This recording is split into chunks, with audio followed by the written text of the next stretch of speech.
dalang mga posibilidad ng tagumpay o kabiguan, ng ligaya o lungkot. Kaya marapat lamang na tanggapin si Jesus bilang tagapagligtas at Panginoon. At matapos yun ay panariwain ang katapatan at paglapit sa Kanya bawat araw o day by day. Ang day by day ay naglalayong umalalay sa pang-araw-araw na pamumuhay. Narito po si Kuya Ed Lapis sa mensaheng pinamagatang Why Do Good Things Happen to Bad People?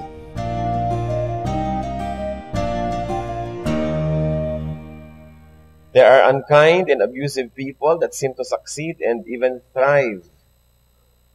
There are wicked people who become rich or famous or powerful or all of the above. Bakit po ba ganun? Kuminsan may mga what we call bad people who have such good lives. Where is God and what is God's word in all this? Kung ito po inyong katanungan o katanungan ng mga nagtatanong sa inyo, atin pong pagbulay-bulayan, ihingi sa Panginoon ng katugunan. Ang pag-aaral natin pinamagatang Why do good things happen to bad people? Bakit may mga mabubuting bagay na nangyayari sa masasamang tao? Panginoon, kami po ay pinupuri namin. Kami po ay yumuyukot sa sumasamba sa iyong harapan. Patawarin niyo po kami sa aming mga kasalanan, Panginoon. Linisin niyo po kami.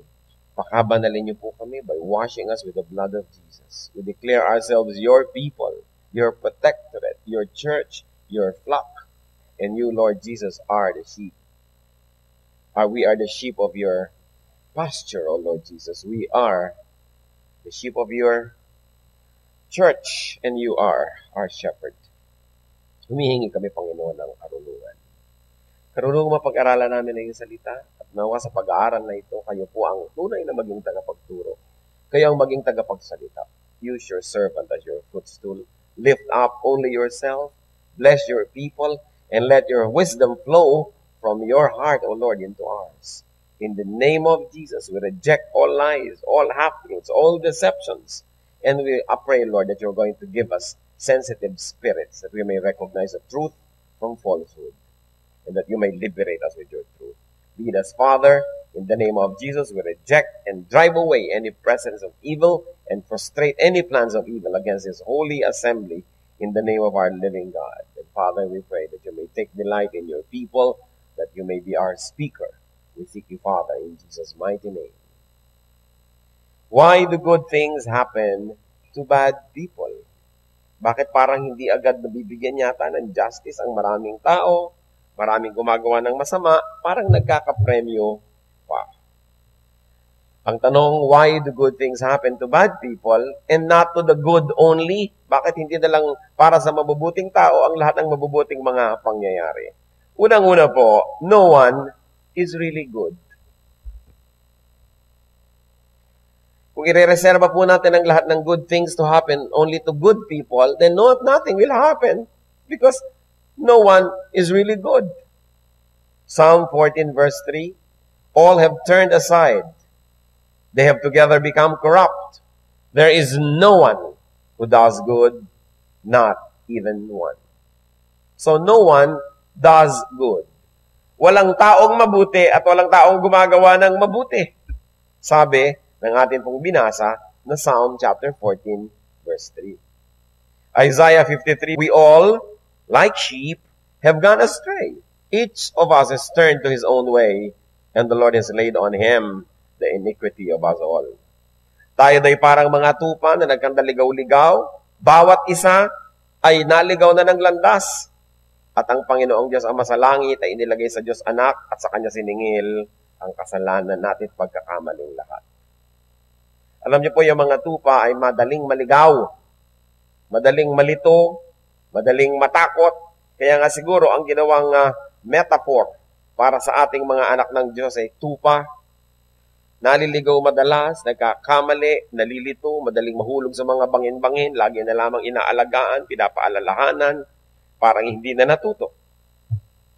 Ano pong sinasabi tungkol sa atin ng Isaiah 53 verse 6? All have gone astray. Lahat ay naligaw. Romans 3:23, for all have sinned and fall short of the glory of God. Ano naman ang sinasabi sa atin ng Book of Romans? All have sinned. Kaya pag sinasabi natin, why do good things happen to bad people? Sino yung bad na tinutukoy nyo? Ang ating kapwa at sa lagay tayo hindi bad? The Bible, the Word of God tells us, no one is righteous, not even one. Paminsan-minsan, righteous tayo. Pero lumalampas po ba ang isang maghapon na hindi tayo nagkakaroon ng unrighteous thoughts, unrighteous intentions, unrighteous deeds? Kaya para sabihin natin, why do good things happen to bad people? Immediately, we are labeling other people as the bad ones. At parang tayo ay hindi. Kahit nga po mga inosenteng bata sa tingin natin, even innocent children, are not altogether clean. Psalm 51 verse 5. Surely, I was sinful at birth, sinful from the time my mother conceived me. So sinasabi po dito, ipinaglilihi pa lang ako, may kasalanan na ako. Maybe it is not a personal sin, but it is generic racial sin. Sin of the human race that stains us all. At nakita nyo, kahit mga tinatawag natin mga mumunting anghelitos, anghelitas, mga maliliit na bata, sobrang makasarili. Sobrang mga selfish. Pagka gustong laruan, hindi mo binigay, iiyak ng iiyak, laruan ng may iba, aagawin. Kahit ano, basta sarili lang ang iniisip. Ang bata-bata pa. So, sino ngayon ang makaliligtas sa magsasabing, hindi ako bad? Para sabihin yung, why do good things happen to bad people? As if bad is second or third person and not first person, I or me. There are no genuinely good people. Some are just less bad than others. Walang mabuting tao. Meron lang na di gaano kasing sama ng iba. Pero ang lahat ay may karumihan. Kaya ang lahat ay kailangan ng pagliligtas ng Panginoon. Ang lahat ay nangangailangan ng grasya, hindi ng justice. Because if the justice of God would prevail, we will all go to hell. May mga nagrereklamo pa, Pastor, unfair naman po ang Diyos. Bakit may mga pupunta sa hell? Talagang unfair ang Diyos. Kasi kung fair ang Diyos, lahat tayo dapat pupunta sa impyerno. Kaya talagang unfair siya. Ang nagwo-work sa kanya ay justice madalas. Kumisan kasi pag sasabing unfair ang Diyos, bakit may mga masasamang pupunta sa langit? Bakit naman yung kilala kong masama? Sayang naman na born again pa.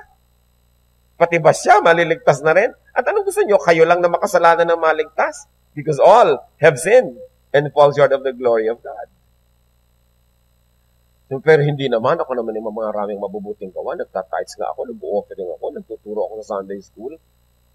Man's best deeds are just like rags to God. Ang pinakamalilinis at pinakamabubuti nating gawa ay para lang mga basahan sa harap ng Diyos. Kung ikukumpara sa kanyang tunay na kalinisan. Isaiah 64, verse 6. All of us have become like one who is unclean, and all our righteous acts are like, what? Filthy rags. We all shrivel up like a leaf, and like the wind, our sins sweep us away. Para lang tayo mga tuyong dahon na hinihipan-hipan ng hangin, kung saan dalhin doon nadadala, yun lang po ang ginagawa ng ating kasalanan. Parang malakas na hangin, na hindi natin maiwas-iwasan, tayo ay dinadala dito at sinisiklot-siklot doon at dito.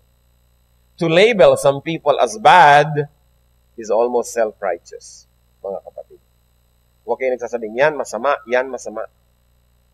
Kasi pag sinabi niyong masama siya, ibig sabihin alam niyo kung ano ang mabuti. At kung alam natin kung ano ang mabuti, tungkulin natin gawin ang mabuti at maging mabuti tayo. James 2 verse 10, for whoever keeps the whole law and yet stumbles at just how many? 1 point is guilty of breaking all of it. Kahit sinusunod mo ang 9 sa 10 utos, meron kang isang hindi nasunod, sa tingin ng langit, lawbreaker ka na rin. Hindi na ibig sabihin na isa lang ho naman, ba't siya 5? Pareho lang kayong lawbreaker. Magkaiba lang ng degree. Kaya sabi, kahit na sinisikap mong sundin ang lahat ng utos, pero isa lang hindi mo nasunod, guilty ka ng lahat ng yan.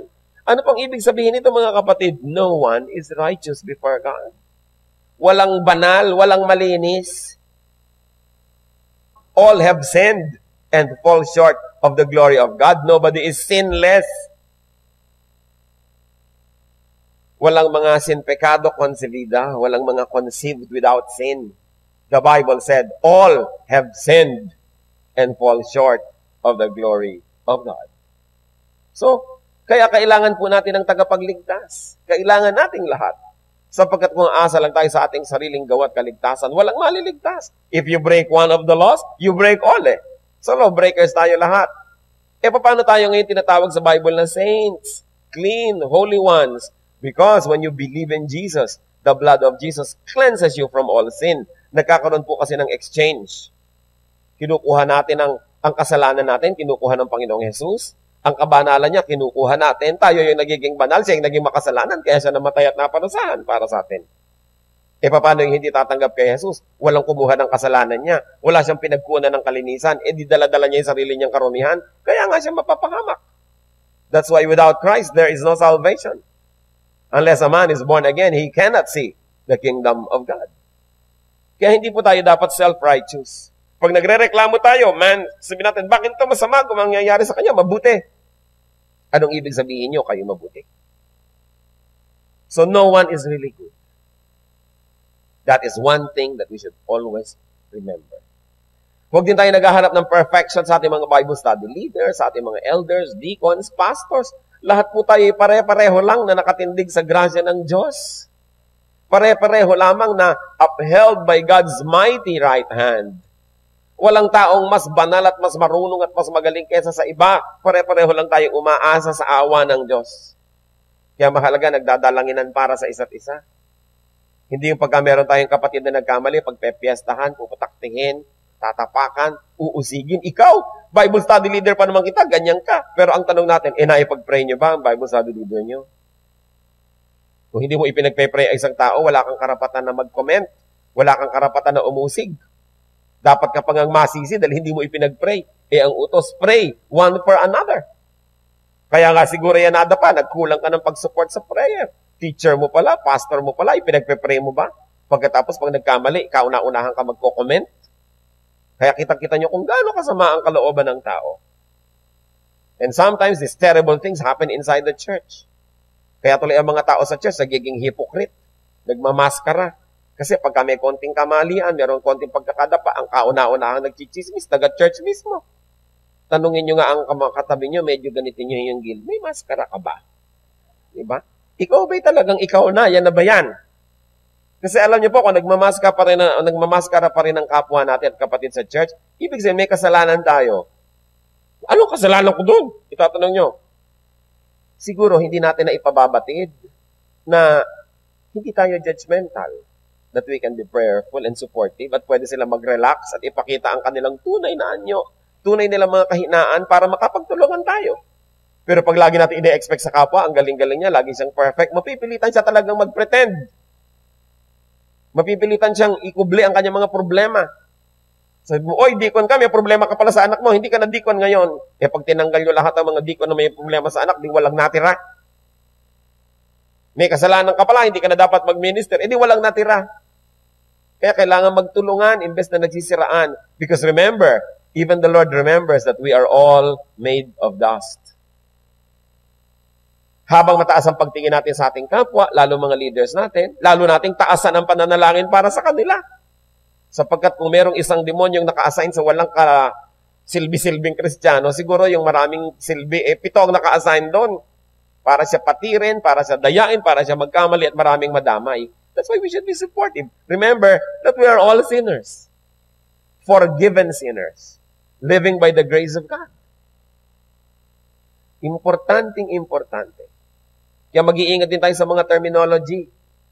Minsan, dala-dala mo yung tiya mo sa church, sasabihin mo agad sa usher, sa salvation mo idalagay yan, hindi pa saved. Pay ganito.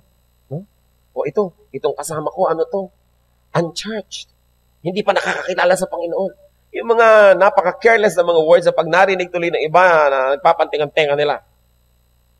Ano ba pinakaiba lang natin sa kanila? Nauna lang tayo ng ilang hakbang na tanggapin yung pagpapala ng Diyos at pagpapatawad. Kala mo na tayo kung ano tayo magsalita. We are all just forgiven sinners. Some were just forgiven earlier than others. Some of us know a little bit more of God's word than others. So nobody can be proud because all men just depend on God's grace. Ano pa po isang dapat nating matanto tungkol sa pagtatanong na why do good things happen to bad people? All people are given chances to turn to God. Lahat ng tao, binibigyan ng Panginoong Diyos ang pagkakataon na magbalik loob. God is good to all people. Hindi lang sa inyo na born again, hindi lang sa atin. Bakit ako born again? Yung kapitbahay ko hindi born again, mas malaking ang negosyo niya. Siguro, mas masipag siya kesa sa inyo. At sa akala nyo, kung born again kayo, automatic pupunta na lahat yung mga pagpapala. God is good to all people. Matthew 5:44-45.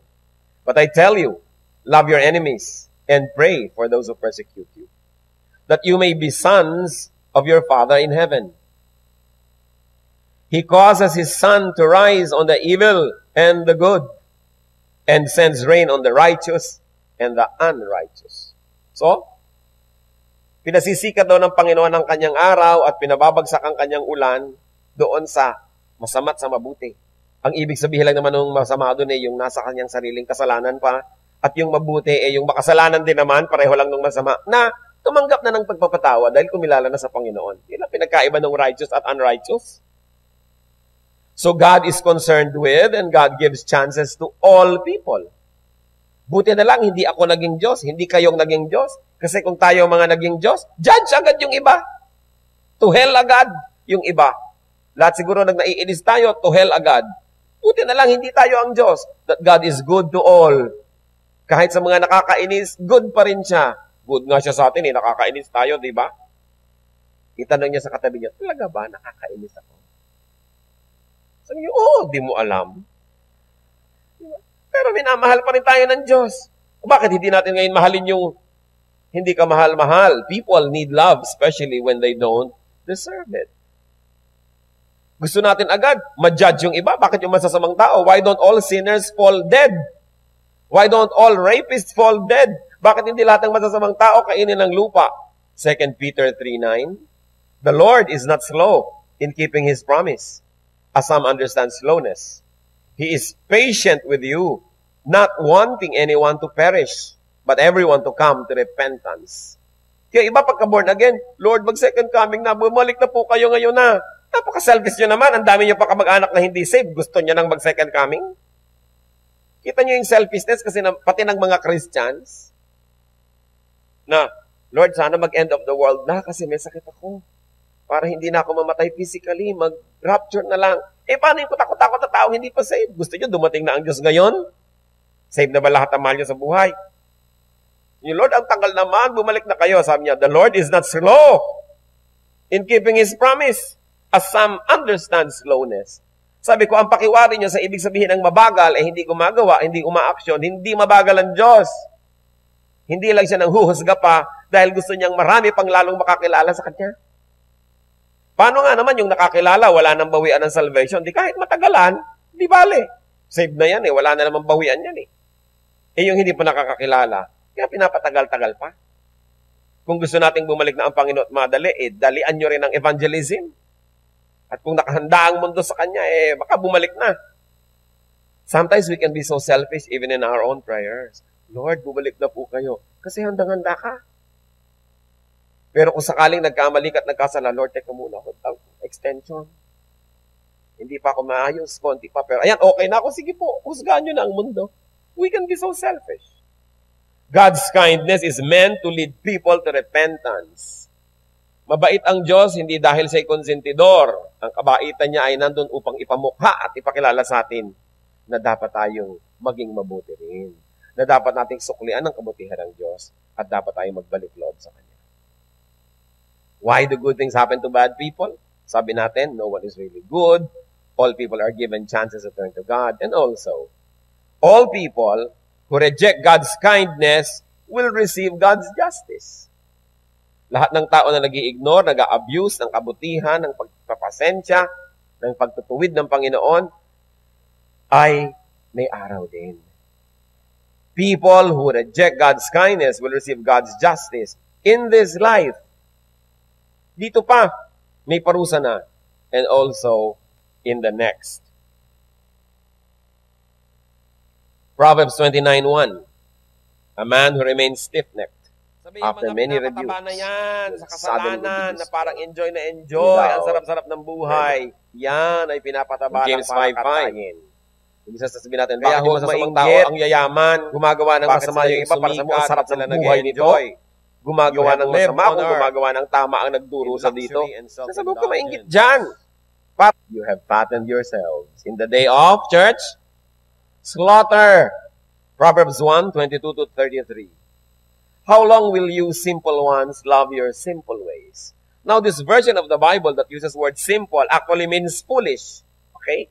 Hindi talaga yung simple na simple, kundi ibig sabihin foolish. How long will you simple ones love your simple ways? How long will mockers delight in mockery and fools hate knowledge? If you had responded to my rebuke, I would have poured out my heart to you and made my thoughts known to you. But since you rejected me when I called, and no one gave heed when I stretched out my hand, since you ignored all my advice and would not accept my rebuke, I in turn will laugh at your disaster. I will mock when calamity overtakes you. God speaks here. When calamity overtakes you like a storm, when disaster sweeps over you like a whirlwind, when distress and trouble overwhelm you, then they will call to me, but I will not answer. They will look for me, but will not find me. Since they hated knowledge and did not choose to fear the Lord, since they would not accept my advice and spurned my rebuke, they will eat the fruit of their ways and be filled with the fruit of their schemes. For the waywardness of the simple, read full, okay? For the waywardness of the simple will kill them, and the complacency of fools will destroy them. But whoever listens to me will live in safety and be at ease without fear of harm. So eto, bahala ang Diyos. Doon sa talagang matitigas ang ulo, those that stubbornly live in disobedience to God. What did that reading share with us? That the stubbornly bad will be destroyed beyond repair. Yung talagang ayaw magbagong loob, ayaw hunos dili, ayaw bumalik sa Diyos, wawasakit din ang muling maribubuo pa. They will be slaughtered. Kakatayin. They will be overtaken by calamity, swept over by disaster, and overwhelmed by trouble. In other words, yung tatlong sunod-sunod na ito, isa lang ibig sabihin, sila ay dadaanan ng takot na dilubyo na hindi nila makakayang harapin. Sila ay tatawag but not be answered by God. They will be ignored by God. Pag nanalangin sila, hindi diringgin. At pagka sila ay hirap na, they will look for God but not find God. Hindi lahat ng naghahanap ay makakakita. Pagkatapos na ang deadline mo, tapos na ang quota mo, di mo na makikita. They will eat the fruit of their ways. Kung anong kanila itinanim, mayaanihin nila. They will be killed. And to top it all, they will be laughed at by God. Pagtatawanan sila ng Diyos. Hindi natin lubos sa kilala ang Diyos. Basahin natin itong mga pinagbabasa natin na yan. Pinagtatawanan pala niya yung mga nahihirapan at nagdurusa. Kung yung mga yon ay sa kabila ng napakaraming paalala, napakaraming turo ay nagbingi-bingihan at nagpatuloy sa katigasan ng ulo, kahit dumating ang panahon na tatawag na sila sa Diyos, di na sila diringgin. At pagtatawanan ng Diyos ang kanilang mga pagdurusa. Kaya mahalaga, sa oras pa lang na merong panahon, tayo'y bumalik sa Diyos. Hindi mag-intay pa ng ganyang mga dilubyo. Ano po mga conclusions natin tungkol sa maikling pag-aaral na ito? What to do to the wicked? What to do about bad people who prosper, who enjoy, who succeed? Anong gagawin natin? Kung minsan may kilala ka, ang lupit-lupit sa inong maliit ka, tapos ngayon, bakit parang ang yaman-yaman ito? Ang sarap-sarap ng buhay. Merong nandaya na anahan ka pa. Merong gumawa sa ng masama, maasenso. What do we do? First of all, brothers and sisters, do not judge them. It is for God to judge. Huwag niyo sasabihin, sila masama, sila ganito, sila ganon. Matthew 7:1, do not judge, or you too will be judged. Pag sinabi mo kasi ito, masama, ibig sabihin, dapat mabuti ka, kasi alam mo pala kung ano yung masama. Nagiging kang very responsible dapat. Another thing that we should do about people who we consider are bad and having a good time, do not do evil to them. Do not return evil for evil. Una, huwag silang huhusgahan. Pangalawa, huwag silang gagawa ng masama, como sa tingin natin masama sila. Matthew 5:43-48. You have heard that it was said, love your neighbor and hate your enemy. But I tell you, love your enemies, and pray for those who persecute you, that you may be sons of your Father in heaven. He causes His sun to rise on the evil and the good, and sends rain on the righteous and the unrighteous. Tapos ibinigay niyo yung argumento, bakit dapat gumagawa tayo ng mabuti kahit sa masama. If you love those who love you, what reward will you get? Are not even tax collectors doing that? And if you greet only your brothers, what are you doing more than others? Do not even pagans do that? Be perfect, therefore, as your heavenly Father is perfect. A very intriguing teaching. Sabi, kayo, para matawag na tunay na anak ng Diyos, dapat gumagawa kayo ng mabuti sa masama. Bakit? Kung ang Diyos nga gumagawa ng mabuti sa masama, nagpapaulan, nagpapaaraw, doon din sa masama, para rin yung kanyang halaman ay tumubot mamunga, di ko kumpihin natin ang ginagawa ng Diyos. Siya ay mabuti kahit sa masama. At sabi niya, kung kayo mabuti lang doon sa mabuti sa inyo, binabati nyo yung bumabati lang sa inyo, minamahal nyo yung nagmamahal lang sa inyo, di ba kahit mga taong hindi kumikilala sa Diyos ganun? Hindi ba kahit nga masasamang taong tinatawag natin mabubuti ring magulang, mabubuti ring kapatid? Hindi ba kahit mga suplada, batiin may bumabati rin naman? So ano pinagkaiba kung babatiin mo lang yung bumabati sa'yo? Katulad ka rin ng iba dyan. Sabi, pero dahil anak ka ng Diyos, dapat iba. Binabati mo yung hindi bumabati. Gumagawa ka ng mabuti sa hindi gumagawa ng mabuti sa'yo. Then masasabing, aba, iba ka nga, anak ka nga ng Diyos. At tapos biglang ang ending, be perfect, therefore as your heavenly Father is perfect. Perfection here does not mean 100% holiness kasi it is unachievable. Ano yung sinasabing be perfect? In the context of that whole paragraph, perfect means not returning evil for evil. Perfect means being good even to the bad. Kasi pag sinabi mong, you should be perfect because your heavenly Father is perfect, hindi naman moral perfection yung pinag-uusapan dito. Ang sinasabi, ang Diyos mabuti kahit sa masasama. So, ang ibig sabihin pala dito ng paggamit ng word na perfect, mabuti ka dun sa masama, therefore perfect ka. Kasi paano mo susundin yung be perfect? Impossible. But the whole idea of the paragraph gives us a clue as to the meaning of the usage ng word na perfect. So, you should be perfect. Don't return evil for evil. Do good even to the bad. Do not even wish bad things for them. Kasi yung mga panalangin natin, mga hiling natin para sa kapwa, have a very mysterious way of returning to us. Yung sinasabi ng iba, talbog sa akin, dikit sa iyo. No? Pag nagsasabi tayo ng mga masasama laban sa kanila. What else do we do to what many people call bad people? Do not envy them. Proverbs 3:31-33. Do not envy a violent man or choose any of his ways. For the Lord detests a perverse man, but takes the upright into his confidence. The Lord's curse is on the house of the wicked, but He blesses the home of the righteous. Sabi, huwag ka maiinggit sa mga taong masasama. Huwag mong pipiliin ang kanyang mga maling pamamaraan sapagkat kinamumuhian ng Diyos ang kanilang mga pamamaraan. Subalit kinakalugdan ng Diyos ang pamamaraan ng mga matuwid. Ang sumpa ng Diyos ay nasa buong tahanan ng mga masasama. Subalit, ang kanyang pagpapala ay nandun sa mga mabubuti.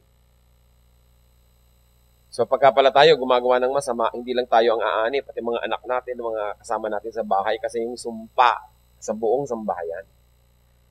Kaya kita nyo, pag may ama ng tahanan na gumawa ng mali, alam mo, nagkulasisi, nagganito, nagganyan, damay lahat. Kahit ina ng tahanan, gumawa ng mali, damay lahat. Pag may anak, gumawa ng mali, nag-drugs at lahat-lahat, damay lahat. Pati hikaw ng nanay nawawala. Damay lahat talaga. Nagkakadamay-damay. Kasi nisumpa. Kaya mahalaga, binabantayan natin yung tahanan natin na bawat member accountable to each one. Sabihin ng iba, wala kayong pakialam sa akin, sa katawan ko, kahit ihampas ko to sa 4 na sulok ng Intramuros. Katawan ko ito, it's my body, it's my life. Paano mangyayari sa ating mga Pilipino na ikaw ay napahamak na hindi madadamay lahat ng kamag-anak mo? Kaya kung sasabihin, it's my life. Damay-damay tayo. Kaya tayo may pananagutan sa isa't isa. What else do we do or not do when it comes to interacting with evil or bad people? Do not join them. Proverbs 24 verse 1. Do not envy wicked men. Do not desire their company. Huwag mong naisip na makatropa sila, makasama sila, makavibe sila, kung mo sila sikat, kung mo sila prosperous. Huwag kayong sasali. And do not wish bad things for them. Hindi bagay sa isip ng Kristiyano na nag-iisip ng masama sa kapwa at nagpaplano o nananalangin ng masama para sa kapwa. Do not rejoice when they suffer. Huwag na huwag magbubunyi pag kami nagdurusa. Kahit pa ngayon nagdurusang yon sa tingin natin, buti nga dahil makasalanan ka, huwag magbubunyi. Proverbs 24, verses 17 to 20. Do not gloat when your enemy falls. When he stumbles, do not let your heart rejoice. For the Lord will see and disapprove and turn his wrath away from him. Do not fret because of evil men or be envious of the wicked. For the evil man has no future hope, and the lamp of the wicked will be snuffed out. Sabi, huwag kang magbubunyi pag may nagdurusang mga taong masasama, sapagkat baka makita ka ng Diyos, hindi matuwa sa iyo ang Diyos, at yung galit niya ay mabaling, mawala dun sa taong pinagagalitan niya ngayon, at baka sa iyo mapunta. Kaya huwag ka sabing magbubunyi. Kung ang Diyos ay gumagawa ng kanyang katarungan, may itinatama, manahimik ka lang dyan, pasalamat ka at hindi ikaw ang tinatamaan. Pero huwag mong ipagdiriwang ang pagbagsak ng iyong kapwa, kahit pa nga sa tingin mo masama siya. Sapagkat pag nagdiwang ka, baka ang galit ng Diyos ay mawala dun sa tao. In fact, baka sa iyo mapunta. Kaya dapat binabantayan natin ang ating sarili. And finally, what do we do when there are bad people who seem to be having a good time? Do not complain. Do not complain to God. Do not complain about God and about God's dealing with men. Alam niyo po, merong isang ayaw na ayaw ang Diyos sa ugali, yung pala reklamo. Lalong-lalo yung nagre-reklamo laban sa Diyos. Na yung Diyos ko, bakit naman kayo ganyan? Bakit niyo pinapabayaan ganito? Ganyan-ganyan. Ba't salagay mas marunong pa tayo sa Diyos? God knows His business. Diyos nga siya. Alam niya yon. And God is always right. Even though you may not always agree with God, God is always God. And therefore, He is right. Trust God, especially in matters of justice.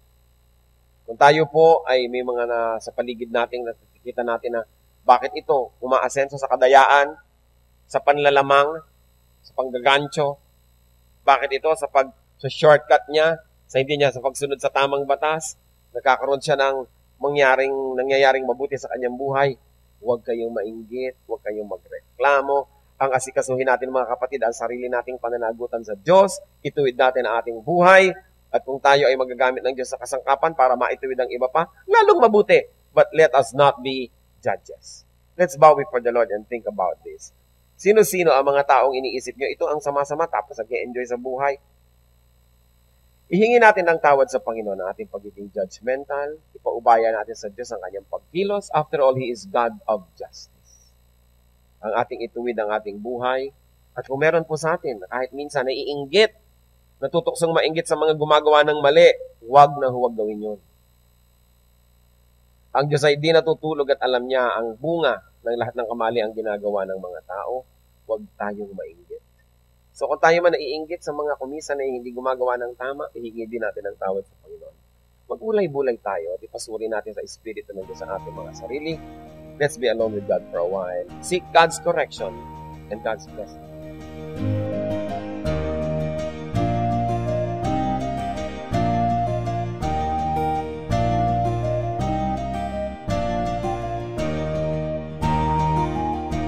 Ang katatapos pong mensahe ni Kuya Ed Lapiz ay pinamagatang Why do good things happen to bad people?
Ako'y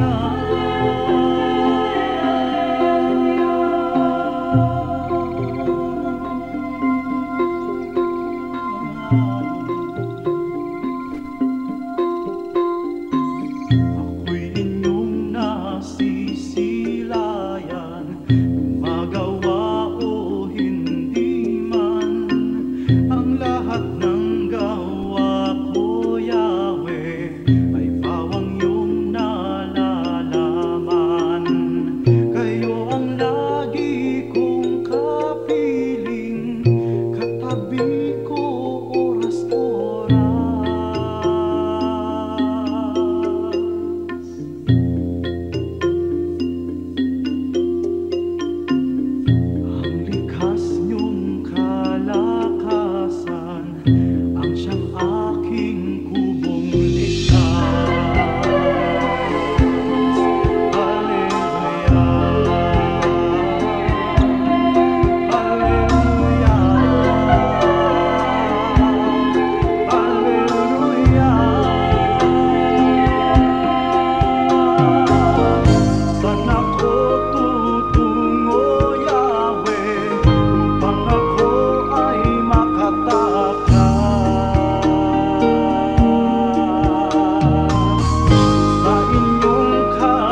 magpakailan pa man, magpawalang hanggan.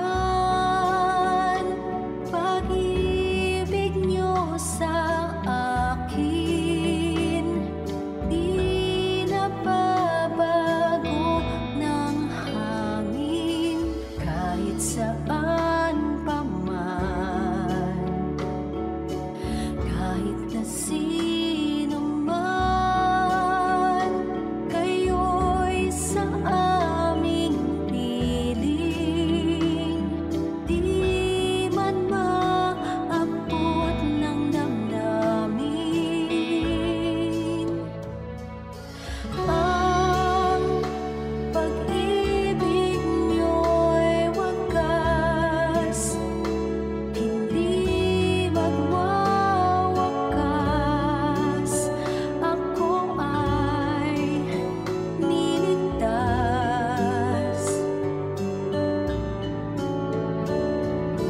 At pag-ibig niyo'y sapat, sa akin ay tapat.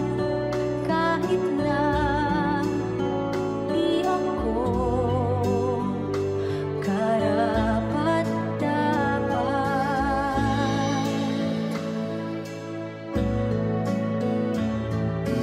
tanging sa'yo aasa, lalapit ang magpupuno ng kulang sa lahat ng oras.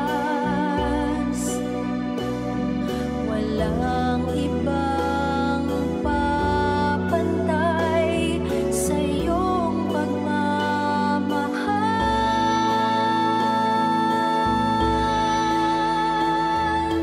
Ang pag-ibig niyo'y wagas, hindi magwawakas. Ako ay niligtas.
ligayang nadarama. Isigaw sa lahat ng bansa, Alleluia.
Sa inyo po, Panginoon, lapat itong aking loob na sumilong at pasakop, makisuno at sumukob.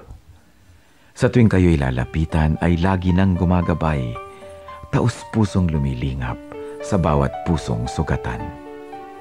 Kabutihan niyong matapat, bukas palad kung magbigay, kahit ang tulad kong abay, walang patagong anuman.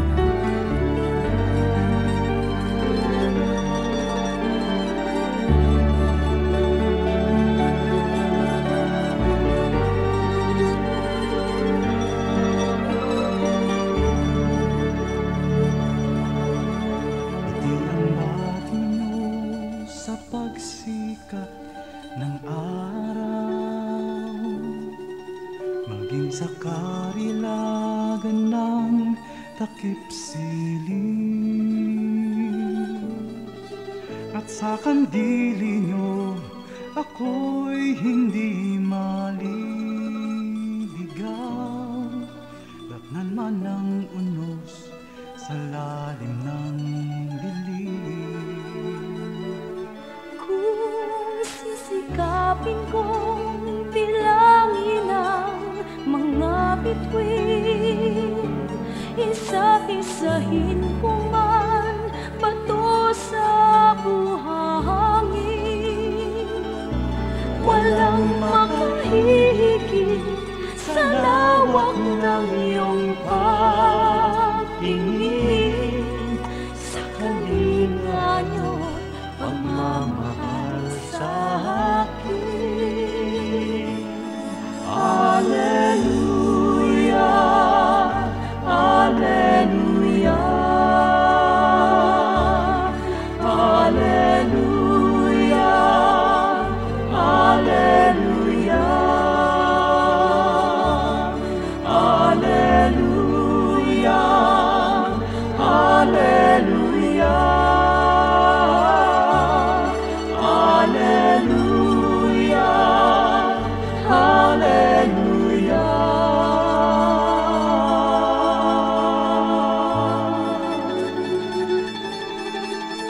Ang aming nais ko'y purihin ka sa magdamag, makasama ka maging sa pighati. Ako'y nagagalak sa kaligtasan niyo't habag, pagkat paglapit ko, ngiti ang iyong bati. Alleluia, Alleluia, Alleluia, Alleluia, Alleluia, Alleluia, Alleluia, Alleluia. Ngiti ang iyong bahati sa bawat sandali, kayo'y hindi nagsasawa. Ako'y dinilisan, di niyo hinayaan, kayo ang laging kasama. Ngiti ang iyong bati sa bawat sandali, kayo'y hindi nagsasawa. Ako'y dinilisan, di niyo hinayaan, kayo ang laging kasama. Hallelujah, Hallelujah,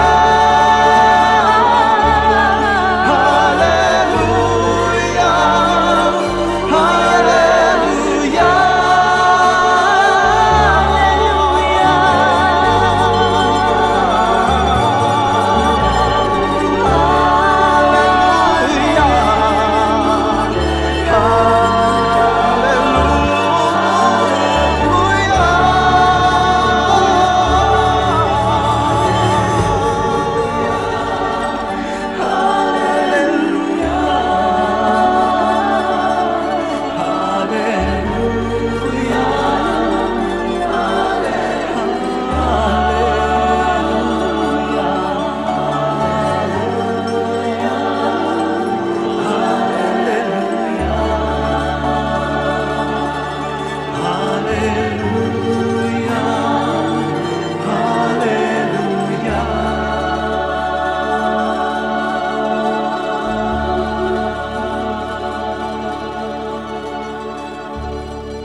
Oras na po para pansamantalang magpaalam ang programang Day by Day. Tayo po'y magsama-sama tuwing ika-6 hanggang ika-7 ng umaga, araw-araw. Magandang umaga po at mabuhay ang Panginoong Hesus!